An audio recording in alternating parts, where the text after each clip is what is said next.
귀한 기도 감사드립니다. 오늘은 내게 있는 이것이라는 제목으로 말씀 증거토록 하겠습니다. 우리 옆 사람하고 인사할까요? 우리는 함께 세우는 사랑의 교회입니다. 인사하겠습니다. 우리는 함께 세우는 사랑의 교회입니다. 어제 이제 말씀을 이렇게 마무리를 하고 물론 1년에 흔치 않는 일입니다. 자주 그런 게 아니라 같은 본문을 가지고도 목사가 이런 방향으로 이제 말씀을 준비했다가도 원래 생각하지 못했던 이제 인사이트가 어느 순간 올라올 때가 있어요. 전체는 아니지만 어제도 늦게까지 한번 이렇게 온 거를 또 수정케 하시더라고요. 자, 우리가 지난 시간 이제 사도행전 강해 오늘 14번째 시간인데 지난 시간 어떤 말씀을 나누죠? 이 성경적 부흥의 참 모습에 대해서 우리가 초대교회를 좀 본받자. 먼저는 이 부흥에 관한 꿈을 간직하느냐가 중요하다고 그랬죠. 꿈이 없으면요 간절함이 없어요. 그래서 꿈을 갖는 것이 먼저는 중요해요. 그래야 열망과 간절함이 생기기 때문입니다.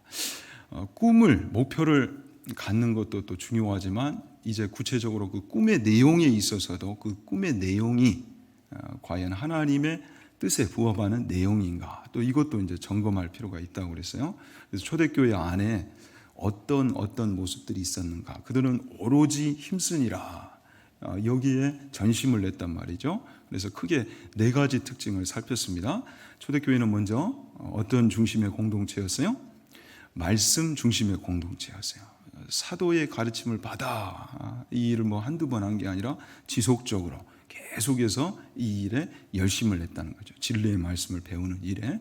또한 예배 중심의 공동체였고 코이노니아 중심의 공동체였다. 그런데 이 코이노니아는 단순한 교제와 나눔이 아니요, 이 은혜의 가치를 알아 어떻게든지 이 은혜를 이 공동체 안에서 또 세상 가운데 나누려고 헌신하였다는 그 헌신이 담긴 그러한 코이노니아죠. 마지막으로는 또 기도와 전도 중심의 공동체였다. 그래서 이 교회는 그리스도의 몸이기에 유기체기에 그냥 단순히 어느 한 요소만 있으면 된다, 그것이 아니라 이 모든 요소들을 고루고루 균형 있게 간직하고 있어야 한다고 그랬습니다. 그러할 때에 하나님의 기쁨이 되어지고 또 그러한 건강한 공동체를 이루고자 열심을 낼 때에 그곳에 하나님이 영혼을 맡기신다고 그랬어요. 날마다 구원받는 이 영혼을 더하신다. 아무쪼록 우리 교회 안에도 우리 삶에도 하나님이 영혼을 맡기시는 이 존귀한 은혜의 열매가 가득하길 다시 한번 축원합니다. 자, 오늘 또 주요 구절 하가하고 갑시다. 예수 그리스도의 이름으로 걸어라. 예수 그리스도의 이름으로 일어나 걸으라. 자, 3번 하가예요. 예수 그리스도의 이름으로 일어나 걸으라. 예수 그리스도의 이름으로 일어나 걸으라. 예수 그리스도의 이름으로 일어나 걸으라. 자, 이제 사도행전 2장을 우리가 마쳤습니다. 2장에서는 오순절 이 성령님의 임재와 동시에 그 후 이 교회의 설립 과정을 우리가 함께 살폈죠. 이제 오늘부터 시작되는 사도행전 3장부터 7장까지는 예루살렘에서 복음이 강력하게 선포돼요. 그리고 이제 교회가 세상을 향해 폭발적으로 이제 성장을 해가는데 이 성장이 그냥 이루어지는 것이 아니라 외적 또 내적 시련을 극복해가는 과정 속에서 이 교회가 성장을 한단 말이죠. 그래서 외적으로는 예수님을 십자가에 못 박은 산헤드린 공회가 여전히 지금 득세하고 있는 상황이에요. 그래서 정치적, 종교적 그 세력을 얻었던 산헤드린 공회의 핍박이 이제 있었고요. 내적으로는 히브리파 또 헬라파 이 성도들 간의 갈등의 요소가 또 교회 안에 있었어요. 그러니까 이런 시련들을 극복해 가는 과정 속에서 교회가 더 단단해지고 성장에 관한 그런 과정을 우리 가운데 보여주고 있습니다. 자, 그런데요, 이런 이제 상황 속에서 오늘 우리가 이제 있게 되는 나면서 못 걷게 된 일을 고치는 이 사건. 어찌 보면 교회가 세상에 나아가 첫 번째로 일으킨 기적의 사건이죠. 좀 더 자세히 말하면 베드로 사도의 그 고백처럼 예수로 말미암아 난 믿음의 이제 결과인데, 예수님도 표적을 행하실 때 많은 사람들의 그 주목을 받으셨어요. 교회도 마찬가지였어요. 교회가 나아가 세상에 나아가 이 놀라운 일을 일으킬 때에 이 사건이 굉장한 이제는 그 반향을 일으키게 되죠. 뒤에 보시면은 무려 이젠 3,000명이 아니라 남자만 5,000이나 되는 그 수많은 사람들이 믿음을 갖게 되는 그 시초가 이제 이 사건이 됩니다. 그런데 여러분, 우연인 것 같지만 하나님의 작정과 섭리 안에서는 이것이 다 우연이 아니라 필연이다라고 말씀을 드렸죠. 우리 인생도 마찬가지고요. 억울한 것 같고요. 왜 내 인생에 이런 일이 있을까? 생겨서는 안 될 것 같고 필요 없는 일 같아 보이는데도 돌아놓고 보면 참 그 일을 통해서 우리가 하나님의 섭리를 발견한단 말이죠. 내가 깨닫지 못했던 부분이 있었구나. 내가 발견하지 못했던 부분이 있었구나. 그리고 그 일을 통해서 작은 나를 또 키우시는 하나님의 은혜를 발견하게 된단 말이죠. 그래서 우리 사랑하는 하나님의 자녀들 가운데는 하나님의 섭리가 절대 중단되지 아니한 줄로 믿습니다. 돌아놓고 보면 그게 보여요. 이 사건도 마찬가지. 이 사건 안에 굉장히 의미로운 영적인 그 내용이 내포되어 있다는 거예요. 그냥 교회가 처음으로 맞이하는 이 사건, 세상에 나아가 그냥 이루어진 것이 아니라 하나님의 뜻하신 바가 있다는 말이죠. 자, 우리 1절, 2절 말씀 우리 다시 한번 읽어볼까요? 제9시 기도 시간에 베드로와 요한이 나면서 못 걷게 된 이를 사람들이 메고 오니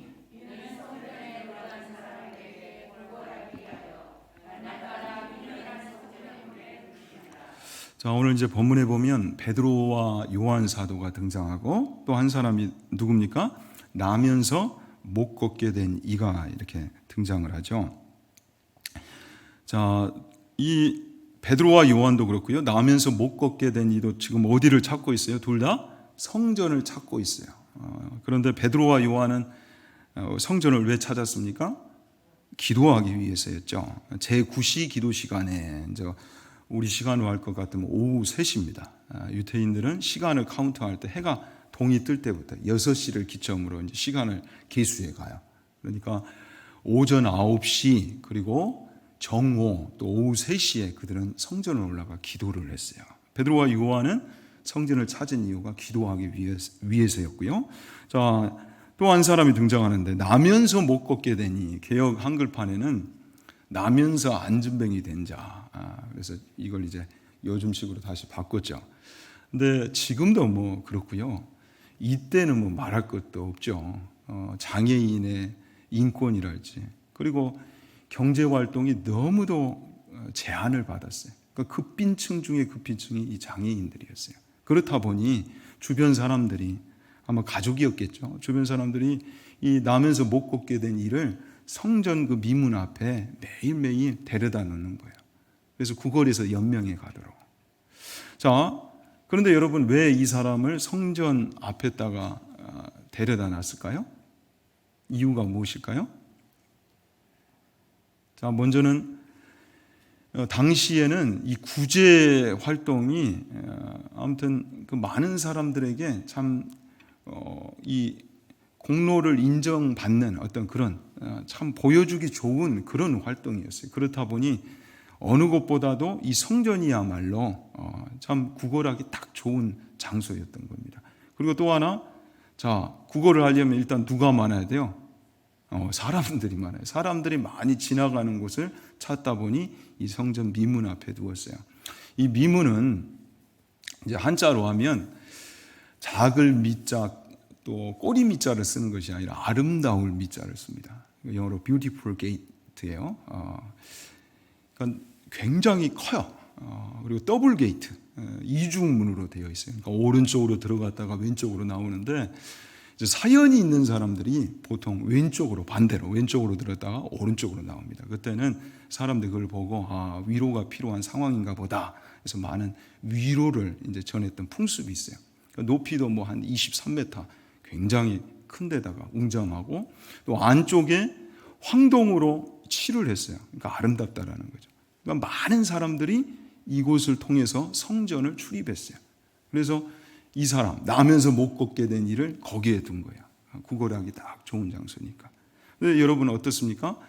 지금 베드로와 요한도 성전을 찾았고 나면서 못 걷게 된 이도 성전을 찾았는데 같은 성전을 찾았지만 목적은 같아요? 목적이 완전히 다르단 말이죠. 자, 베드로와 요한은 기도하기 위해서 성전을 찾았어요. 나면서 못 걷게 된 이는 왜 성전을 찾았어요? 구걸하기 위해서. 돈이 목적이었어요. 누군가는 이 성전을 찾아서 은혜를 주실 수 있는 하나님 앞에 기도하고 또한 하나님 앞에 하나님을 만나는 그런 은혜를 입었는데 누군가는 다른 목적으로 또 성전을 찾고 있단 말이죠. 우리도 여러분 물어봐야 돼요. 이걸 꼭 점검해 봐야 됩니다. 나는 오늘 왜 이 예배당을 찾았는가? 우리의 신앙생활이 건강하기 위해서는 이것을 수시로 점검해야 해요.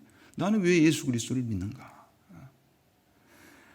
은혜 주실 수 있는 하나님을 만나야 되는데 그 자리에 돈을 세워놓고 아니 다른 무엇이든 그것이 탐심이요 또한 탐심이 우상 숭배라고 그랬죠. 탐심은 하나님의 자리를 욕심으로 채우는 거예요. 그래서 우상 숭배가 되는 거예요. 그러한 이유 속에서 성전을 이 남에서 못 걷게 된 이는 찾았단 말이에요. 자, 그러나 우리는 어떻습니까? 여러분 지난 시간에도 우리가 함께 살폈지만 우리는 하나님을 예배하기 위해 하나님을 만나기 위해 이 성전 예배당을 찾아야 하는 줄로 믿습니다. 그래서 예배 중심의 삶이 얼마나 중요한가. 우리의 예배를 하나님 받기도 하시지만 또 받지 않으시는 예배도 있다고요. 하나님이 가증히 여기시는 예배도 있다. 이사야 1장 12절에 너희가 내 앞에 보이러오니 이것을 누가 너희에게 요구하였느냐. 내 마당만 밟은 뿐이니라. 마당만 밟는 예배도 있단 말이죠. 그래서 이것을 쉬운 성경으로 보시면 너희는 나를 만나러 오지만 누가 너희더러 이렇게 들락날락하며 내 마당만 밟으라고 했느냐. 들락날락하는 예배도 있단 말이죠. 하나님을 만나야 되는데 그냥 들락날락만 하다가 끝나는 예배. 우리의 예배는 어떻습니까, 여러분? 진정 하나님을 만나고 은혜가 필요한 우리 인생에 그 은혜를 허락해 주실 수 있는 하나님께 받은 그 은혜가 있는가? 그래서 내 삶에 정말 세상에 나아가 나눌 은혜까지도 있는가? 은혜는 우리의 힘으로 만들 수 없어요. 하나님께 받아야 하는 거예요. 하나님이 주셔야 하는 거예요. 그런데 그 은혜가 떨어지지 않고 있는가? 그런데 마당만 받고 가버린단 말이죠. 뒤에 보면 그래서 하나님이 가증히 여기신데요. 그렇게 예배하는 거, 그렇게 드려지는 예불 또한 그런 발걸음 싫다는 거예요, 하나님이. 내 어깨가 무겁다. 그것을 계속 견디기가 힘들다라고까지 말씀을 하셔요. 심지어는 역겹다고까지 하세요. 그러니까 우리의 예배는 정말 하나님의 기쁨이 되어지는 예배인가. 같은 성전을 찾지만 이 예배를 드리는 자도 있고 하나님을 찾는 것이 아니라 다른 무엇을 찾는 예배도 있다는 사실이죠. 그래서 지난 금요 기도회 때 우리가 경계할 신앙 중에 하나가 이 기복주의 또 현세적 신앙이라고 했어요. 이게 굉장히 무서워요. 왜? 하나님의 자리를 돈이 대신하고 있기 때문에. 돈만 있으면 다 끝난다는 이 사상. 그런데 여러분, 세상에도요, 하나님이 계시지 않는 번영과 형통이 존재한다는 거, 이것을 기억하시기 바랍니다. 하나님이 계시지 않아도 그것이 있어요, 여러분.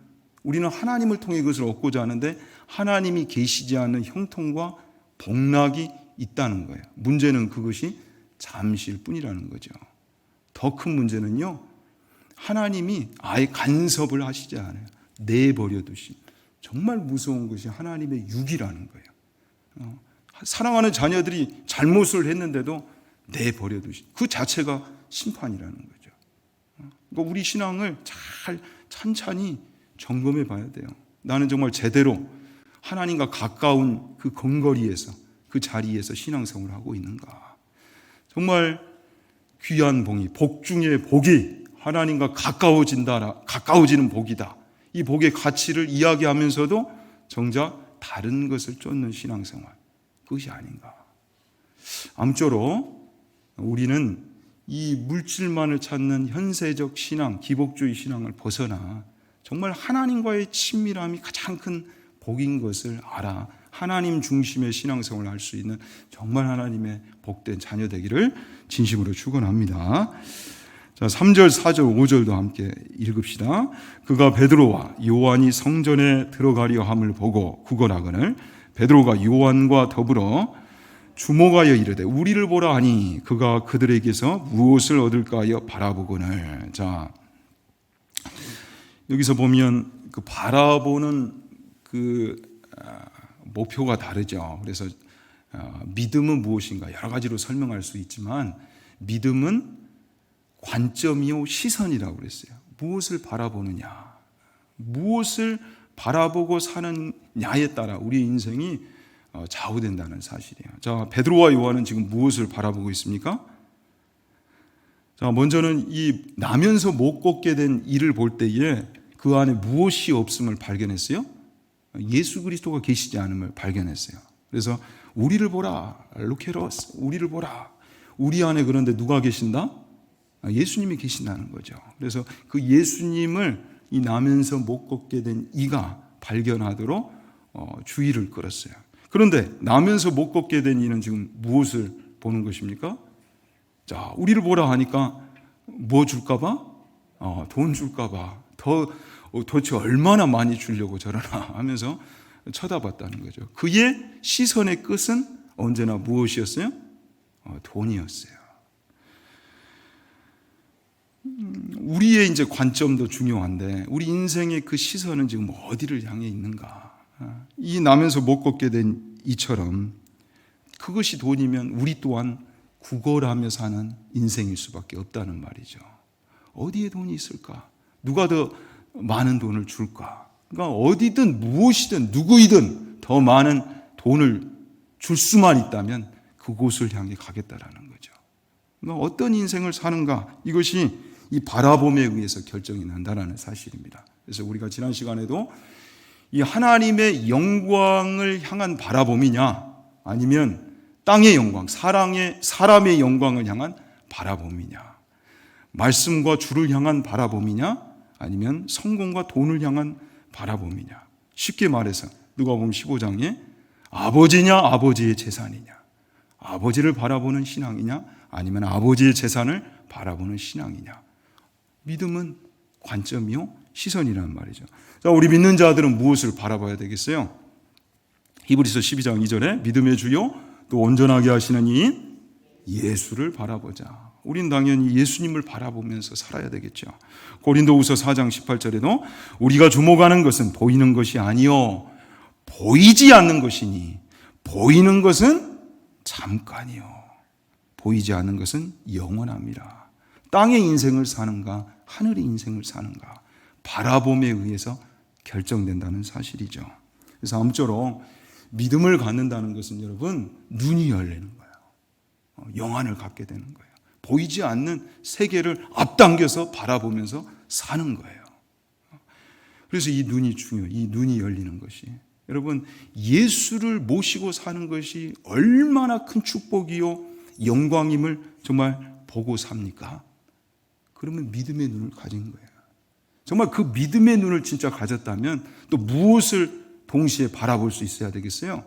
예수 그리스도를 모시지 않는 인생의 그 비참함과 심각함을 볼 줄 알아야 되는 거예요. 이 베드로와 요한은 그것을 보았어요. 또한 영원한 세계, 이 땅이 절대 끝이 아니단 말이죠. 이 코로나 시국을 통해서 우리는 그것을 발견해야 돼요. 우리 믿는 자들이요 더 열심을 내서 세상을 향해 예수 그리스도를 전해줘야 되는 거예요. 이게 이 세상이 영원하지 않다. 코로나 시국을 통해서 하나님이 우리에게 경종을 울리시는 내용이 이거지 않습니까? 이 눈에 보이지 않는 바이러스 하나만 이것 때문에 얼마나 이 세상이 난리였어요. 근데 이것을 통해서 이제는 우리가 이 코로나를 통해서 이야기해 줄 수 있잖아요. 그거 봐라. 이 세상이 영원하지 않다. 보이는 것만이 다가 아니다. 이거를 말할 수 있어야 되잖아요. 그래서 믿음은 관점이요 시선인데 사랑하는 여러분 아무쪼록 우리 안에 이 믿음의 영안이 활짝 열리는 축복이 있기를 진심으로 축원합니다.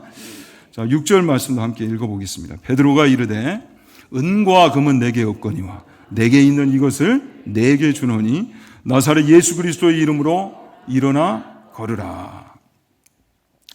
자, 여기 나사렛 예수 그리스도의 이름으로 일어나 걸으라. 자, 은과 금의 기준이라면 이 예수 그리스도 그렇게 매력적이지 않겠죠. 저 나사렛 총구석의 그 예수 그리스도, 그분이 무엇을 주겠어요?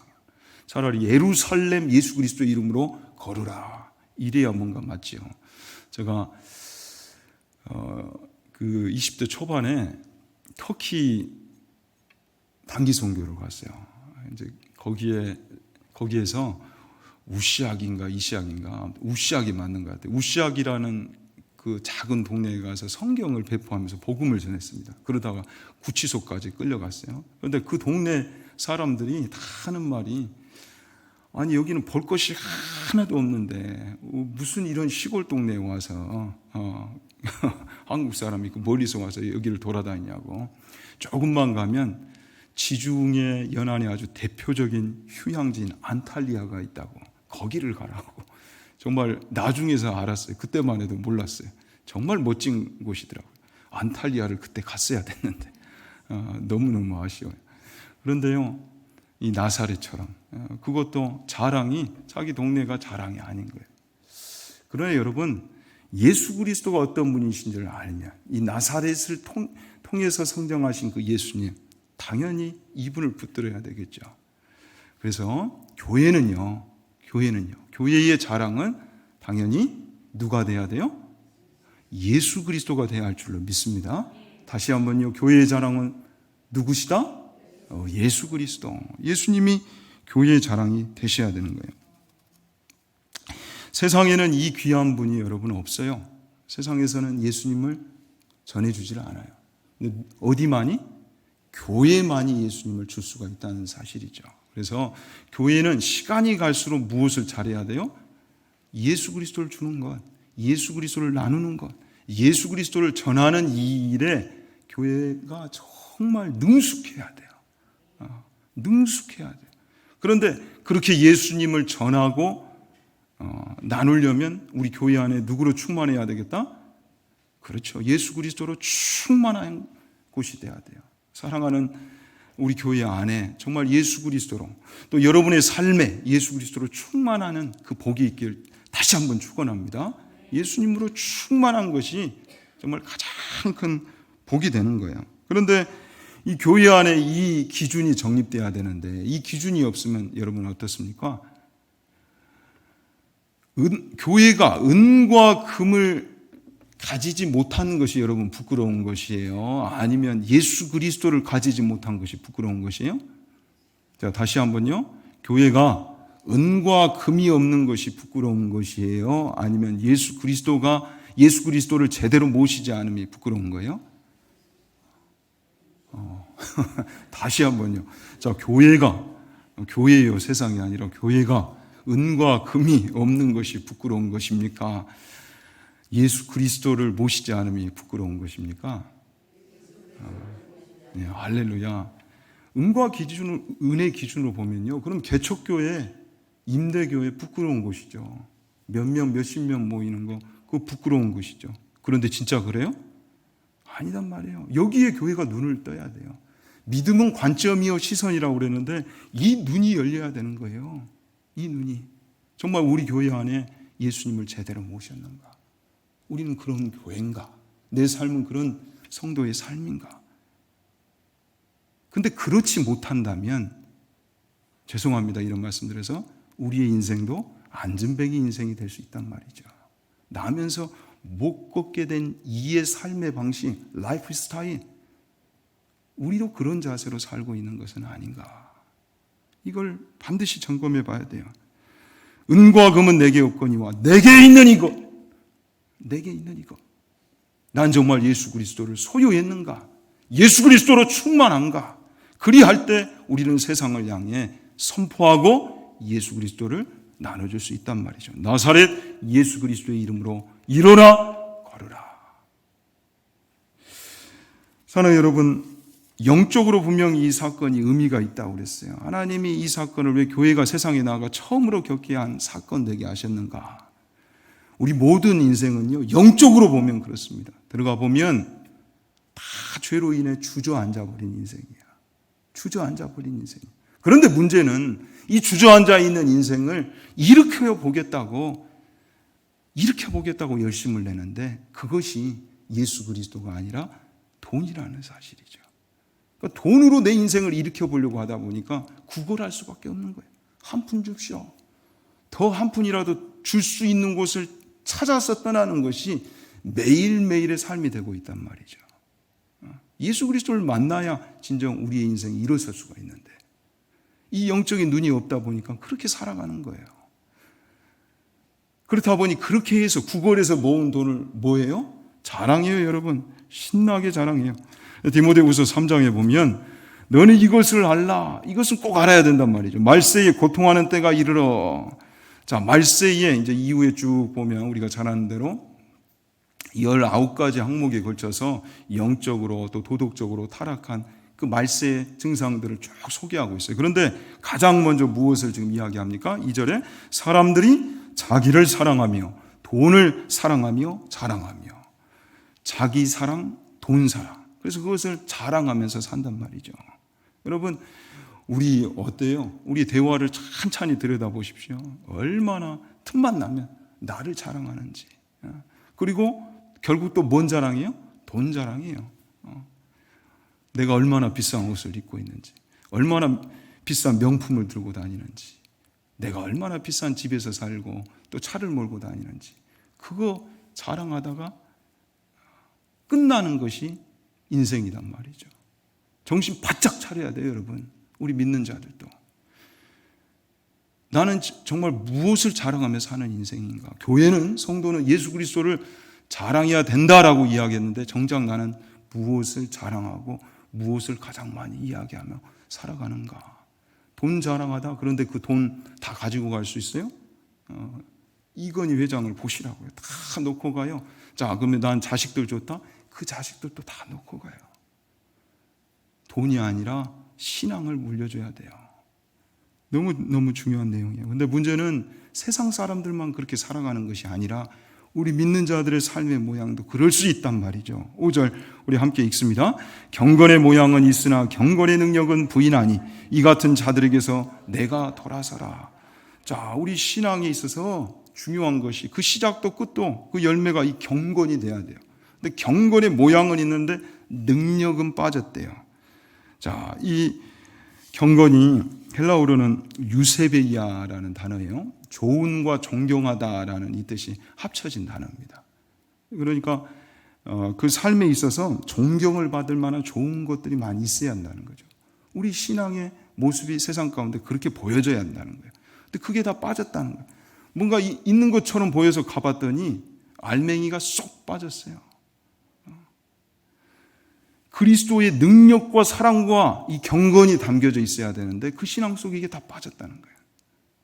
알맹이는 빠진 껍데기 신앙, 그런 신앙, 가짜 경건, 이것으로 신앙생활을 하고 있단 말이죠. 그런데 말세가 되면 이 가짜 경건이 판을 친다라는 거예요. 경건의 모양은 있으나 경건의 능력은 부인하니 이 같은 자들에게서 내가 돌아서라. 그래서 돌아서래요. 우리가 돌아서야 되는 거예요. 세상이 아무리 그렇다 할지라도 우리는 돌아서야 되는 거예요. 그 구별이 있는 자들이 바로 우리 성도들이어야 돼요. 그리고 세상 가운데 그것을 이야기해 줄 수 있어야 돼요. 그래서 우리가 돌아서려면 어떻게 해야 됩니까? 갈라디아서 2장 20절에 내가 그리스도와 함께 십자가에 못 박혔나니 못 박혀야 돼요. 그런즉 이제는 내가 사는 것이 아니요 오직 내 안에 그리스도께서 사시는 것이라. 내 안에 사는 것이 누군가? 나인가 그리스도인가? 내가 죽지 않고서는 돈을 찾는 나를 십자가에 못 박지 않고서는 그리스도가 사실 수가 없는 거예요. 또한 디모데후서 3장 15절 17절에 그래서 사도 바울은 영적 아들 디모데에게 이야기를 해요. 내가 배우고 확신한 일에 거하라. 여기에 머물러야 된다. 말씀 중심의 삶이 왜 중요한가? 이걸 떠나면 여전히 돈 찾고 구걸하다 끝나는 인생으로 돌아가 버린단 말이죠. 하나님의 말씀을 매일매일 붙잡아야 되는 거예요. 말씀을 통해 세상을 보지 않으면, 말씀을 통해 믿음의 눈이 열리지 않으면 우리는 또 그 자리로 돌아서 버리는 거예요.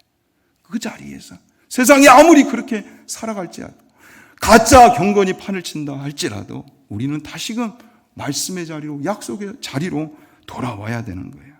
모든 성경은 하나님의 감동으로 된 것이기에 우리를 구원에 이르게 하는 지혜가 있어요. 또 하나님의 사람으로 하여금, 성도로 하여금 온전하게 더 성숙한 자리로 우리를 마땅히 인도한다는 사실이죠. 그래서 우리는 말씀을 붙드는데 여러분 열심을 내야 돼요. 열심을 내야 돼요. 우리 교회 안에 큐티 운동이 일어나야 돼요. 여기저기서 우리 인사가 무엇이 돼야 한다고 그랬어요? 큐티 했어? 나는 큐티를 통해 이런 은혜를 받았어. 아무개 성도 어떤 은혜를 받았어? 이것이 인사가 돼야 돼요. 말씀을 여러분 다 해요. 코로나 시국에도 다 해요. 그런데 우선순위가 문제예요. 내 신앙이 그렇게 중요하고 하나님이 중요하고 말씀이 중요하다 할 때 내 말씀은 그 우선순위에서 얼마만큼 위치해 있는가. 여러분 착각하지 마십시다. 우리는 신앙생활을 인심 쓰듯이 할 때가 있어요. 말씀을 읽을 때도 마치 하나님을 위해서, 하나님은 나를 위해서 나를 구원하시고 나를 하나님의 자녀답게 살게 하시려고 말씀을 가장 귀한 선물로 주셨는데 마치 하나님 위해서 읽어드린 양 그렇게 말씀을 편달하는 사실이죠. 말씀이 하나님께 필요한 거예요? 우리에게 필요한 것이지. 신앙생활을 그렇게 해야 돼요. 마음 다해, 뜻 다해, 힘 다해 신앙생활을 하는 것은 그렇게 말씀을 붙드는 거예요. 우리 안에 이 귀한 열정이 있기를 진심으로 축원합니다. 은과 금은 내게 없거니와 내게 있는 이것을 내게 주노니 나사렛 예수 그리스도의 이름으로 일어나 걸으라. 사랑하는 여러분, 다시 한번 묻습니다. 교회의 자랑은 무엇이다? 예수 그리스도. 교회의 생명은 무엇이다? 예수 그리스도. 예수님은 하늘과 땅의 모든 권세를 받으신 분이에요. 그분의 피값으로 세워졌다라고 할 때는 그분의 생명으로 세워졌다라는 거예요. 가장 귀한 것을 우리가 받았다라는 거예요. 그럼 우리에게 이런 확신이 있어야 돼요. 나의 인생은 가장 귀한 분을 모셨기 때문에 어떤 인생이요? 최고의 삶인 거예요. 여러분 믿으십니까? 그 귀한 분을 머리로 모신 교회는 어떤 곳이에요? 최고의 교회예요, 여러분. 이 자부심이 있어야 돼요. 그리고 그 최고의 보배로운 분을 우리는 세상에 전하는 거예요. 그러니까 교회 안에 이 확신과 이 긍지가 있어야 돼요. 그러할 때에 우리 사랑하는 사람들에게 이 확신과 긍지로 예수님을 소개해 줄 수 있어요. 예수 그리스도를 나눠줄 때 여러분 영적으로 다 압니다. 저 사람이 믿음이 있어서 그 충만이 있어서 그런 확신 속에 전하는지.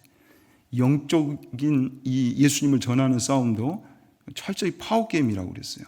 원수 마귀가 얼마나 공격하는데요. 그런데 우리 안에 믿음이 통로되어야 할 거 아니에요. 그죠?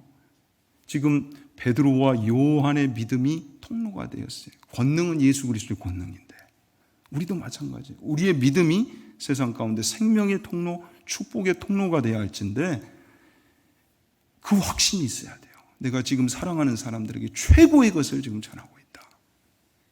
내 자녀들에게도 내 자손들에게도 무엇을 주는가 할 때 예수 그리스도를 전함에 있어 내가 최고의 것을 지금 물려주고 있다. 이 확신이 있어야 돼요. 그래야 예수 그리스도를 더 힘있게 전할 수가 있겠죠. 자, 7절, 8절, 9절, 10절 읽고 말씀을 마치도록 하겠습니다. 오른손을 잡아 일으키니 발과 발목이 곧 힘을 얻고 뛰어서서 걸으며 그들과 함께 성전으로 들어가면서 걷기도 하고 뛰기도 하며 하나님을 찬송하니 모든 백성이 그 걷는 것과 하나님을 찬송함을 보고 그가 본래 성전 미문에 앉아 구걸하던 사람인 줄 알고 그에게 일어난 일로 인하여 심히 놀랍게 여기며 놀라니라. 심히 놀랍게 여기며 놀라니라. 그에게 일어난 일. 자, 이 나면서 못 걷게 된 이에게 어떤 일이 일어났습니까? 자, 여기 심히 놀랍게 여기며 놀랄 만한 지금 일이 일어나게 됐죠. 그가 일어났어요, 여러분. 할렐루야. 나사렛 예수 그리스도의 이름으로 일어나 걸어라 하니까 그가 일어났단 말이에요. 상징적인 사건이죠. 주저앉아 있는 인생이 예수 그리스도를 통하여 일어나게 됐어요. 뛰어서서 걸으며 그들과 함께 성전으로 들어가면서 걷기도 하고 뛰기도 하며 하나님을 찬송하니 마당만 밟다 갔던 그의 인생이 이제는 성전 안으로 들어가서 진정 하나님을 만나고 그 은혜에 감사하여 하나님을 찬송하고 예배하는 인생으로 전환이 됐어요. 예수 그리스도 안에는 이 능력이 있는 줄로 믿습니다. 여러분, 돈은요 한 끼 식량을 해결해 줄 뿐이에요. 물론 그 이상도 있을 수 있죠. 그러나 잠시일 뿐이에요. 그러나 예수 그리스도는 우리의 영원한 문제, 우리 인생의 근본된 문제를 해결해 주실 줄로 믿습니다. 예수 그리스도 안에 이 놀라운 권능이 있어요. 저는 여러분, 베드로와 요한은 분명히 그들을 통해서 이 능력이 흘러갔습니다. 그죠? 그들은 분명히 예수 그리스도를 선포했어요. 자, 우리도 같은 예수 그리스도를 믿습니까? 믿지 않습니까? 자, 베드로와 요한 안에 그들이 모신 예수 그리스도와 우리 안에 계신 우리 교회에 모신 예수 그리스도는 다른 것입니까? 그런데 왜 기적과 능력은 나타나지 않는 겁니까? 자, 무슨 차이예요? 믿음의 차이라는 거예요. 분명히 권능은 예수 그리스도 권능이 맞는데 이 권능의 통로가 되는 것이 믿음이라는 거예요. 그래서 우리의 믿음을 분명히 점검해 볼 필요가 있다라는 거예요. 우리의 믿음도요 충분히 같은 예수님을 모셨기 때문에 이만한 역사의 또 기적의 통로가 될 수 있다는 사실입니다. 제가 국가유공자잖아요. 나라가 인정하는 장애우예요. 자, 그런데 하나님이 은혜를 주셨어요. 7개월 동안 병원 생활하고 들은 이야기는 못 걷는다. 맨날 그런 이야기만 듣다가 열심히 기도하고 정말 하나님이 은혜를 주셔서 이 다리로 걷고 뛰기도 하고 그런 은혜를 입었어요. 그렇다 보니 어떤 믿음이 생겨나게 됐겠어요? 나를 걷게 하신 주께서 왜 저 사람의 문제는 해결해 주시 못할까? 이 믿음이 생겼어요. 제대하고 나서 예편하고 난 이후에 정말 기도했어요. 간절히 아픈 사람들 보면 제가 심지어는 광주 충장로에 나면서 못 걷게 된 선천적 하반신 장애인인지는 모르겠지만 비슷한 분들이 지금도 계신지 모르겠지만 이전에는 많았거든요. 그분들 찾아가서 얼마 되진 않지만 그 전에 드리면서 예수님 믿으셔야 됩니다 하고 참 기도했는데 믿음으로 기도했어요. 그렇다 보니까 놀라운 일들이 실제 일어나더라고요. 그 믿음 갖고 막 기도하니까 병이 낫는 거예요. 근데 한두 번이 아니라 계속해서 낫는 거예요. 그렇다 보니까 어떤 현상이 일어날까요, 여러분? 이제 와서 자꾸 나도 좀 기도해달라고 하는 분들이 많아지더라고요. 이제 신학하고 사역하면서 이게 제법 도움이 됐어요. 개척 교구를 세울 때. 그런데 신학을 하다가 좀 어떤 문제가 생겼냐면 제가 얼굴은 그렇게 생기지 않았죠. 근데 의외로 제가 학구열이 있더라고요. 한 반년 공부했는데 저희 합시는 이제 성적이 좀 잘 나오면 정암 장학금을 줘요. 저희가 이제 이전 교회에서 다 그 학자금을 대줬기 때문에 필요는 없었지만 어쨌든 성적이 그렇게까지 나왔어요. 그러니까 막 더 팠어요. 너무 재밌어가지고 하나님을 아는 지식에 관해서 제가 좀 더 알아야 되겠다. 근데 어느 순간 이제 그렇게 되다 보니까 균형을 놓치게 되더라고요. 균형을 딱 신학 한 반년 했는데 균형을 잃게 됐어요. 지식을 중심으로 한 사변화가 이런 거구나. 그걸 알았어요. 그러고 나서 제가 1년을 휴학을 했어요. 이제 기도하는데 자꾸 생각이 많아져. 이게 기도해서 정말 저렇게 된 건가?